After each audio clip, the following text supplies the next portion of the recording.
Dearest gentle listeners, you are listening to the Ladies Bridgerton, the talk of the town. We are your effervescent hosts, your neighborhood-friendly Kiwi touch from Middle-earth, New Zealand. And Patty, Regency romance enthusiast, currently writing her high vibe and loved era. We're editing the Bridgerton yearbook today. Yes. So, Patty, do you want to explain for those who may not be super familiar with what this is going to look like?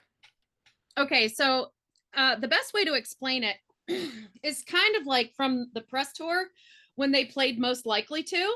It's very similar to that, but some of the things are not going to be Most Likely To. But I went online and I found a few that I thought would be fun for us to choose, and you can choose any Bridgerton character, and you can choose from the show or the book. Let's say there's a character in the book that hasn't been made it to the show, or a character from the show that hasn't made it to the book. Michael. Well, R.I.P. Michael. and showed a book, you know, we have the Mondricks are not in the book at all. So what we're going to do is we're going to go through some general ones. It means I can include the Rokesby boys as well. But we will choose some standard ones that you see in every yearbook, but this also has some super fun ones that I think would be fun to talk about. Okay. We're going to start with an easy one. Number one, and again, for a superlative in the yearbook, you got to pick one one guy and one girl, right? So the first one is pretty much an easy one for the girl side, I think. Most likely to know everyone's business. Okay. Okay. Brimsley. That's a good one for the guy side. Yeah. I also think Triple F. Yes. I think Triple F he's kind of observant too, and he sees a lot. So, I mean, he obviously clocked Colin and Penn where other people may not have. I see your Brimsley and I raise you a Triple F. For anyone who that's FF5 because we're on YouTube, so I want to be careful there.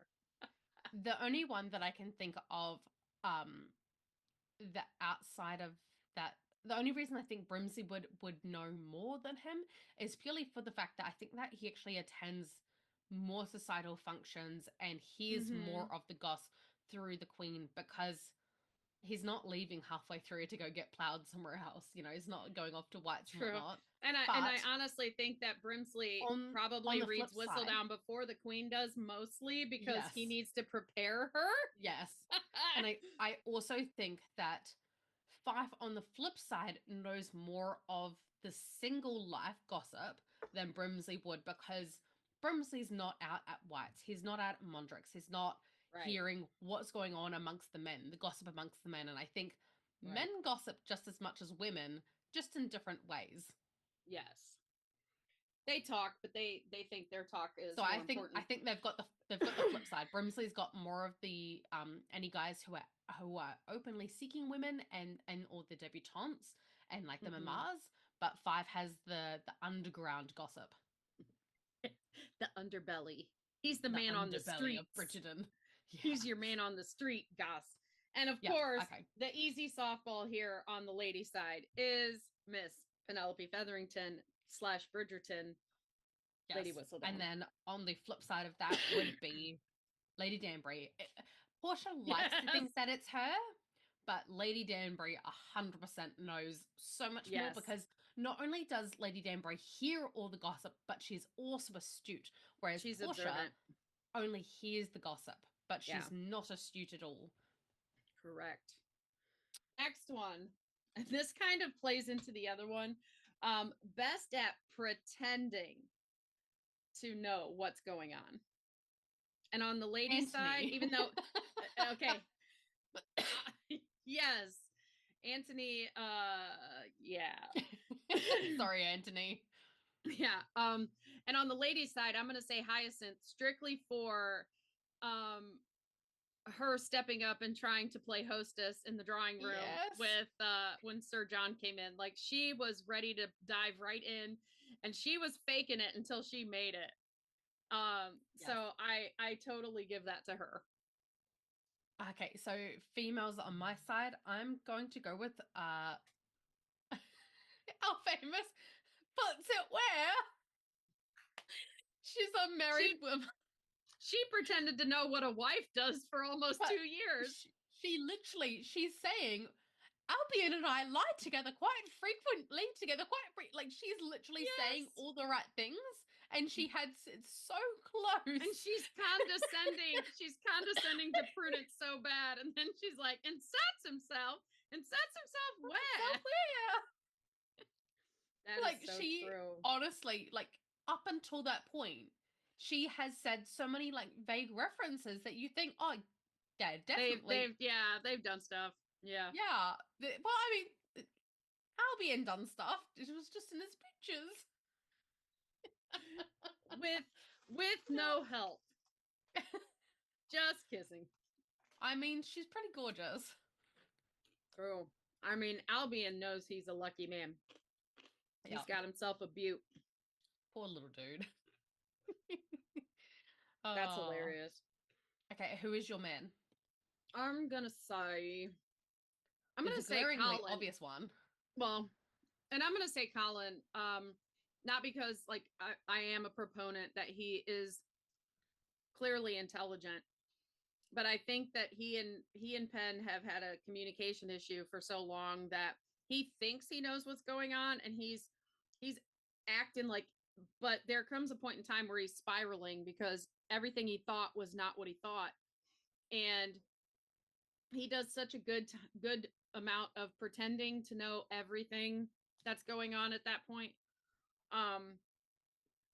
When he clearly knows he doesn't know everything yet. You know what I mean? Like, he knows there's got to be a longer conversation at some point. So, I'm going to say Colin, but I'm sure you said there's another glaringly obvious that Mondrick. Like, he's really trying to fake it till he makes it. Well, I think they all are. They're coming into the ton. For sure, but they're getting guidance, so I don't see them as pretending. Like, they're openly acknowledging they don't know what they're doing. Number 3, and this one is seriously, I think, going to be one of the funnest conversations. Most likely to be catfished. I'm gonna go with triple F for this one again. I think that he is like not desperate, but kind of desperate enough that like if someone wasn't in a mask and like let's say they're at the masquerade ball and someone's like, come on big boy, follow me to a closet, and then turns out it is another big boy, or something. I think he's just so keen for anything that I think he would follow anyone into a closet. Yeah. Well, and for me it's tied. I have 2. One is Jack because he gets trapped. Yes. Okay. He gets, trapped into the orangery and into a potential marriage to his cousin. And then the second one is Colin because he was marinaed. And I think that season 1 Colin could easily be catfished because he so desperately wanted to prove that he was a grown-up that he would have been, chatting up Triple F and them both finding out they weren't who they said they were. What would be the Bridgerton equivalent of Brokeback Mountain? So catfish for a girl. Who would most likely to be catfished? Eloise. I was about to say Eloise, but intellectually. Well, no. She wrote letters to Philip. She'd never met him. Yes. She had no idea what he was like, and she just ran away to go figure it out. Yeah. Everything said in those letters could have been fake. Yeah, very much so. And not only that, He never told her he had kids. He did catfish her. No, he did catfish her. Like she He got there literally and found catfished her. out. Yes. And those kids were like pretty, like they nearly killed her. Like they Mhm. were rambunctious. They were ruffians. Yeah. They were where the wild things where the wild things are, they were the wild things. The wild things were scared of them for sure. Right. They were like, that movie Problem Child. Orphan. Only there's two of them. Yeah. Yep. That's Okay. super funny. Okay, girl for me. I'm gonna go with Francesca actually because I think that she is very desperate to hear whatever's gonna get her out of that house, and I think she is quite naive, and I think that she would fall for something quite easily. I can see that. At least in her first iteration. Yes. Like Yes. In the book, she's a little bit more cunning. in A the little book, bit more astute.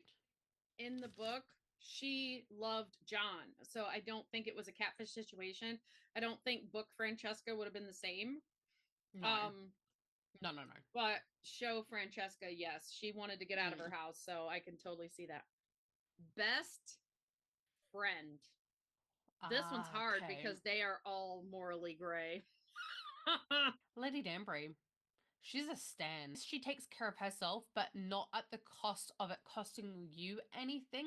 Like, she's there for the queen always and never asks for anything in return when she has favors that need doing, as in saving her entire family from ruin, from bankruptcy, from being put out in the streets because her husband spent every dime of theirs.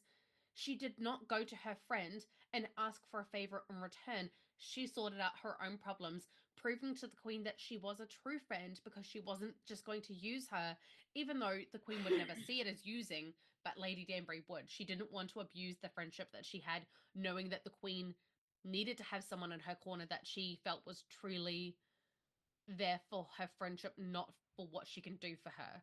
And then looking at Violet, Lady Danbury has always kind of put Violet first, with the exception of not telling Violet about the Sharma's rule for Edwina being married off. But I don't see them as actually acknowledging themselves as a friendship yet in season 2.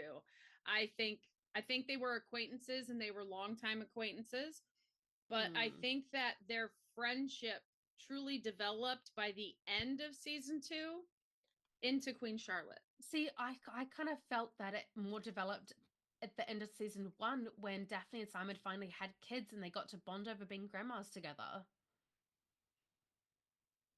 Yes, but I think you're not truly friends with somebody until, because they had history that they had to hash out. Okay, so I'll change my answer. Didn't even Queen Charlotte. Violet didn't even find out. No, I think Danbury is a great friend. Yeah, but I just think there's. Oh no, I mean in Queen Charlotte is when we really see them leaning on each other. Yes, as friends. I mean, I don't talk about getting. That's when they made themselves garden vulnerable to each other. Yes. Yeah. Okay. So, a female for you for friend. Well, and I'm going to flip that, and I'm going to say Violet, because when when their friendship became a friendship, and it became important, I believe I don't like saying the word used, but I think that she viewed Danbury as an asset and an aid in helping her marry off her children. But truthfully, through Queen Charlotte into season 3, as the friendship developed, she supported Lady Danbury, wanted to be there for her, and ultimately forgave her for what happened with her father. Which, I mean, that's a big thing to forgive. I mean, it's not anything she needed to necessarily be hurt over, but if in the thinking of 2024, but in that period of time, like Lady Danbury, if that had gotten out, it could have ruined her family. So that was, she felt a certain betrayal there, plus it diminished for a little bit. She deified her father, so that diminished it was hard for her to transfer Lord Ledger the father to Lord Ledger the man as an adult woman. But she was always there for Lady Danbury once the friendship was developed. And she made a point of saying, I'm not just friends with you for what you do for me. I want to be there for you too. And I can't say Penelope or Eloise because they have both openly hurt each other blatantly. Yes, very much so. On the flip side, looking at we might change these answers after season 4. We don't know. I reserve the right to change my mind, but as of now, that's why you do a yearbook every year. Yes, Benedict for me is the best male friend in the show. Looking at season 1, how he had his friendship with Sir Henry Granville, and Henry came out with something that was quite salacious, and he just took a little bit of time to process what he had seen. But then he was like, hey, your business is your business. You love who you love. You do you, boo. And then looking at his friendship between his brothers, he really is the middleman between everyone, and he is a social chameleon where he is able to get along with both Anthony and Colin equally. He's a fantastic big brother to Gregory, less so in that fatherly sense that Anthony is with him, but more in just a like silly, playful big brother. But he's very much a friend to them as well. Like, I feel like if I was to turn to anyone in that household for emotional support, it would be Benedict. My male choice for best friend is Will Mondrick. Yeah, he was confidant. He was confidant to Simon, gave him good advice. He was always there for him in season 1. Oh, you mean throwing rocks at windows is not good advice? We got to remember too, Benedict was drunk when he gave that advice. What's funny is Colin is drunker than he is, and he's like, no. But as Will befriended the Bridgertons, like, he's proven to be a loyal, caring, encouraging friend to all of them. Like, he is such a good bro. Like, he's a good dude, and he's been every friend he's had, he's been a good friend to. Yes, he supported in the first season. He supported Simon the whole way through and told him like exactly what he needed to hear. He risked his life going to that shootout. Like, that could have ruined his family if it was ever caught. Like, I'm pretty sure he would be legally held accountable, especially being a black male of the ton. If he got caught in a shootout being someone's second, he would have been thrown in jail for that. He wasn't in the ton then. He would have definitely been vilified. No. But yeah, that's what I'm saying. Like, he would have been the scapegoat of, oh, well, of course it was his fault. He would have encouraged this, you know? Well, and every mistake he made was a mistake that truly in the end would only affect him solely and his family. Like, he wasn't the best spouse in that moment, but he was doing it for his family where he threw the fight. I honestly think that Alice would have supported him. Season 1 Alice, maybe. Season 3 Alice, I don't think so. And not because they come into money, but just because as she's gotten to know people and, you know, gotten to know herself a little bit more, I don't think she would have been like, no, that's not cool. You know what I mean? Okay, number 5. Who is the most changed from season 1 to season 3? The most changed. Anthony. And I'm not talking glow up necessarily. I'm going Anthony. I think that's a good choice for male. Yeah. He was an ass in season 1. He was not a nice dude, but I will caveat that by saying he was living his trauma. He was very much in fight or flight mode, and so I mean, yes, people like Five, we don't know their background story, and that's, I think, why they're giving us Cressida's backstory, as to say everyone has their villain's story of how they became the way that they are, to kind of make us understand a little bit more. But for Anthony, he lived through serious trauma, and then the trauma of also having the pressure of being the man of the house is a lot at such a young age. And we kind of get the backstory of that a little bit more in Michael and John's book, where we actually get the first-hand account of how much trauma it was to step into the shoes of someone that you love. And that's essentially what Anthony had to do as well. Step into the role of being father, step into choosing whether his mother or sibling survives. Like, he just lost his father.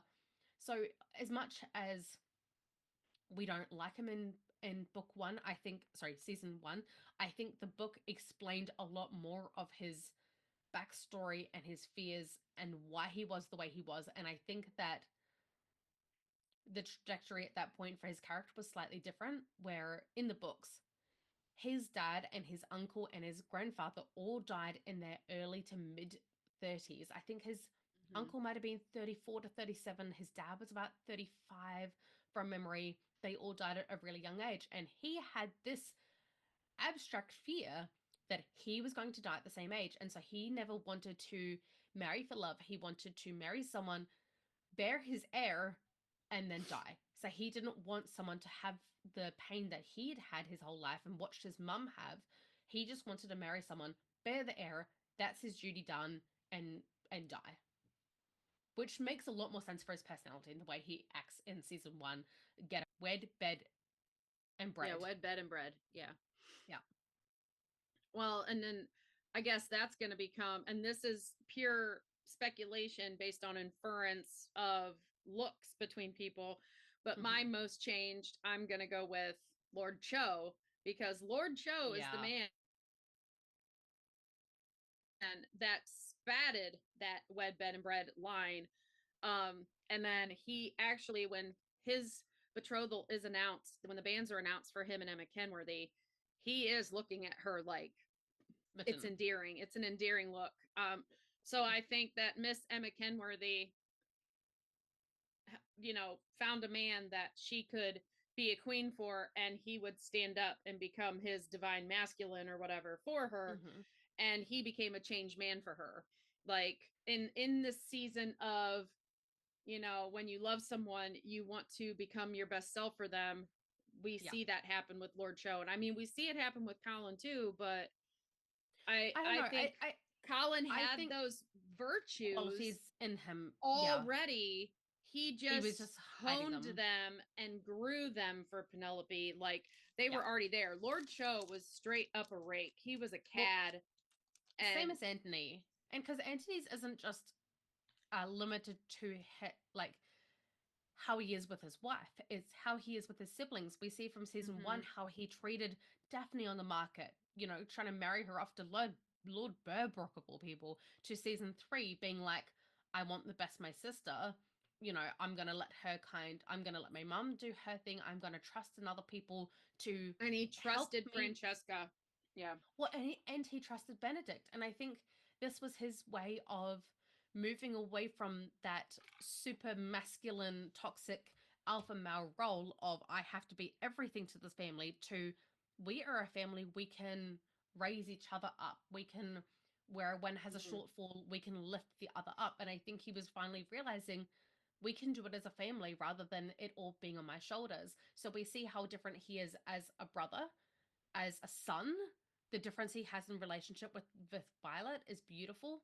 Like, he's still like, oh, you know, I'll get my mother out of the house, but he's now trying to be a husband, and so he thinks that's what his wife wants, which is why he suggested it more so than wanting to get rid of his mum.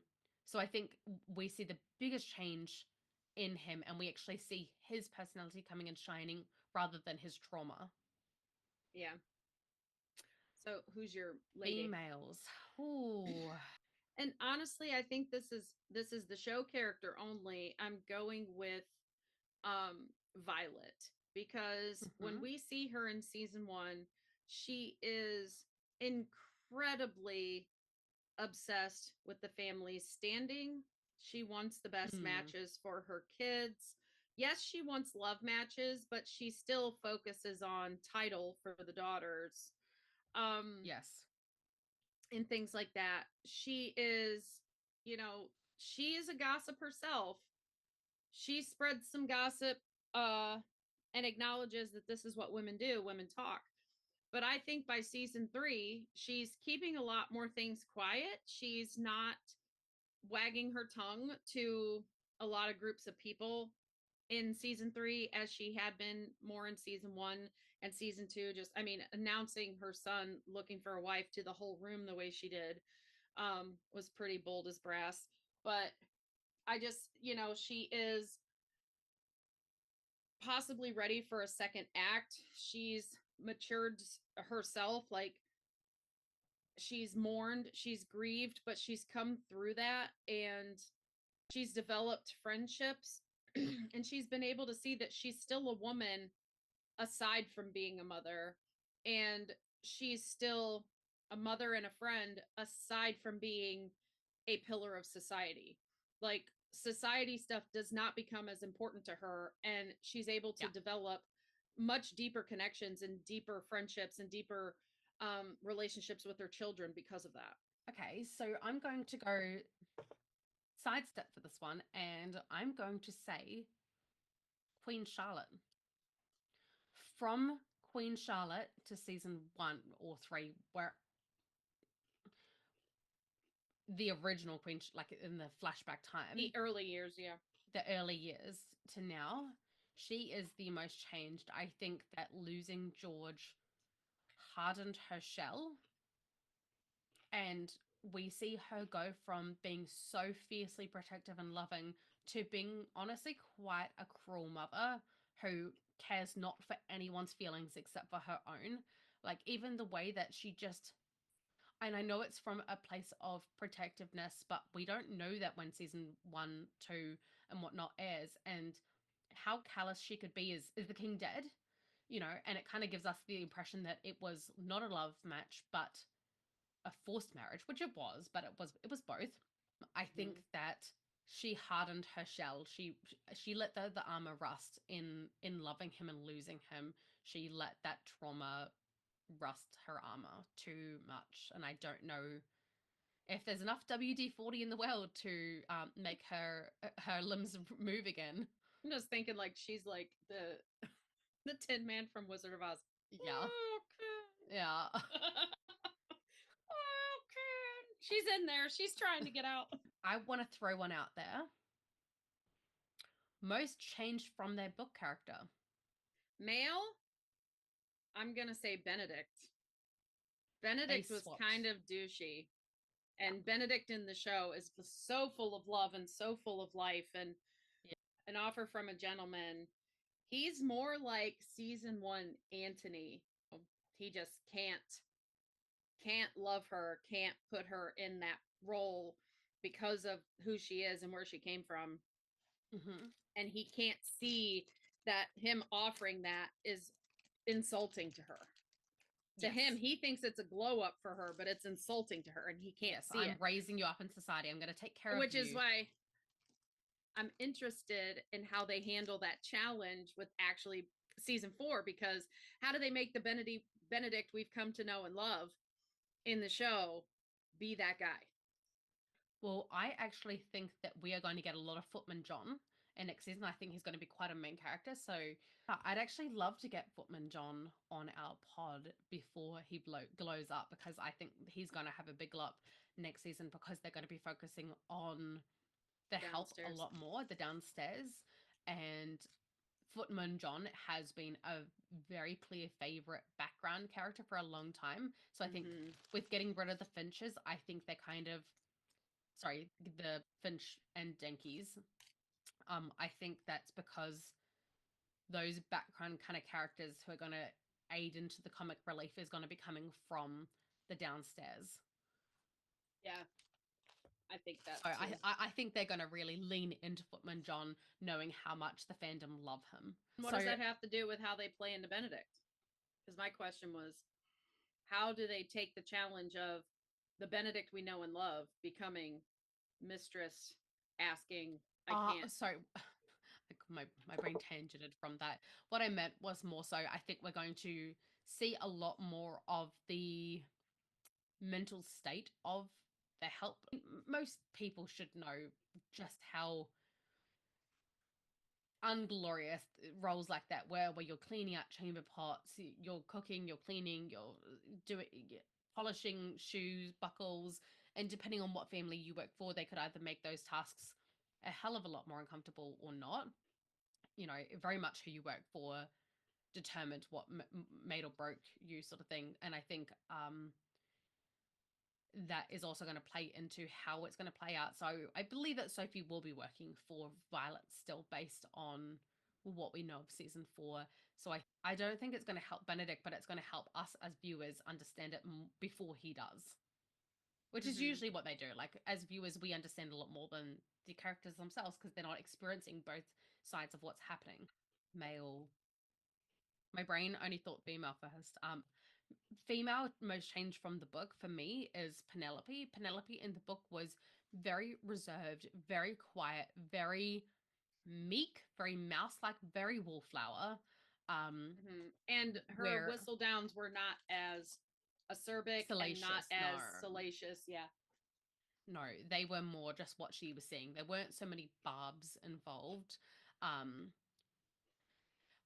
think, like, even down to the way that she had a relationship with her mother and sisters, she never got along with them. She never really fit in with them, with the exception of Felicity, except Felicity was dramatically younger than her, so it wasn't a friendship so much as a big sister, little sister role. She was very gentle in the books compared to what she is in the show. And don't get me wrong, I love both book and TV series Penelope, but for wildly different reasons. Who she turned into in the book was more at the end, after marrying Colin, was more in line with the Penelope that we see in the show.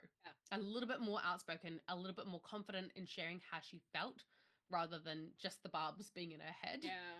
The Paul Mall epilogue. Yes. Penelope is very much like show little Penelope. Cheeky. Yeah, a little cheeky. Yes, we're nearly there. You do female while I do male. Think out male. What? Most changed? I already did my most changed. Did we do both male and female? Yeah, I said Benedict. And who was your female? Violet. Oh, thank you. Okay, so most changed male for me is going to be Colin. I'm going to go there.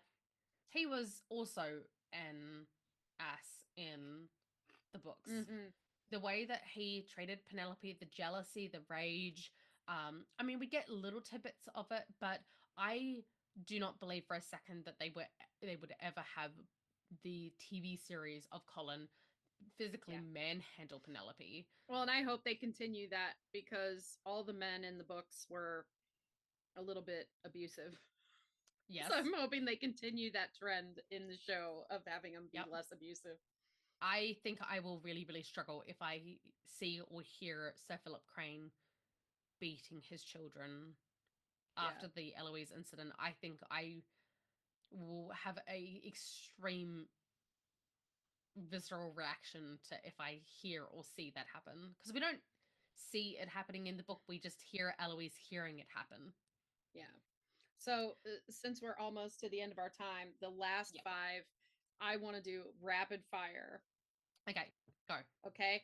Best dressed. Oh, Violet. And your male? Anthony coming out of the water.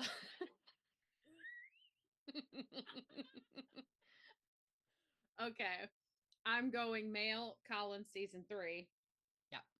And then best dressed female, I'm going to give to Cressida. She's had some issues. She's had some issues. But if you look at her wardrobe solidly over all 3 seasons, she's had some really great looks. And her hair, like, she has the most designed hair compared to the Queen's wigs. Mm-hmm. So I'm giving that. Okay, 7, life of the party. Benedict. Yeah, male, Benedict. What about female? Violet. She loves herself a good drink. Agreed.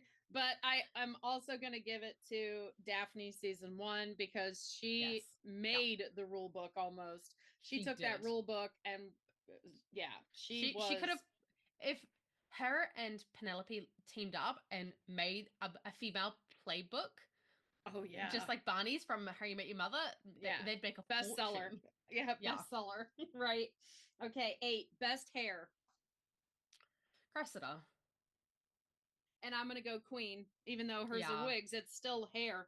It's the hair of some poor person. We don't know who it is. But you know, it's no swans were harmed in the making of those wigs. And then male, I'm going Colin. Colin has fantastic hair. Yeah. I'm gonna go Theo. I actually really like Theo's hair. Okay. A bit more, a little less worked, a little more gorgeous. Okay. Number 9, best shoulder to cry on. Benedict. And I'm going to say Colin because he knows you're upset and follows you and then holds space for you. And then my best female is Eloise. I'm going to go Violet. She's going to give you the best advice. Yeah, but I mean, an actual shoulder to cry on. Eloise was that for Penn a couple of times. No words, no questions, just holding space for the tears. Yeah. Okay, last one, number 10. Most likely to laugh at the worst possible moment. Eloise. Totally Eloise. I see that so much so. Well, and Colin and Penn. Lord Basilio. I mean, come on now. Yeah. So I would say as siblings, like that's probably their biggest trait together. Colin and Eloise will laugh at the most inappropriate time. And then Benedict as well, because he's high on the tea and he's giggling at blades of grass, like giggling at the dinner table. Yeah. When he's high on the opiates. Yes. Once again, thank you for listening to the musings of 2 mad women. Yours truly, Tash the Gryffindor. And Lady Ravenclaw Patty. We have these up. The podcast we're going to record today is Harry Potter themed. Complete coincidence of what I was wearing. I just turned up in my pajamas from my parents' house. So yeah, if you're following us on YouTube, check out the Sorting Hat. So look for the episode titled Bridgerton's Sorting Hat. You can find that on YouTube, but you can also find our podcast on Spotify or Apple Podcasts or wherever you listen to podcasts. So check us out. And again, thank you for going along for the ride with us on the Bridgerton Yearbook. And this is the tangenting off the tangent of the tangent. I'm gone crazy then. You are. It's official. I mean, I'm not surprised.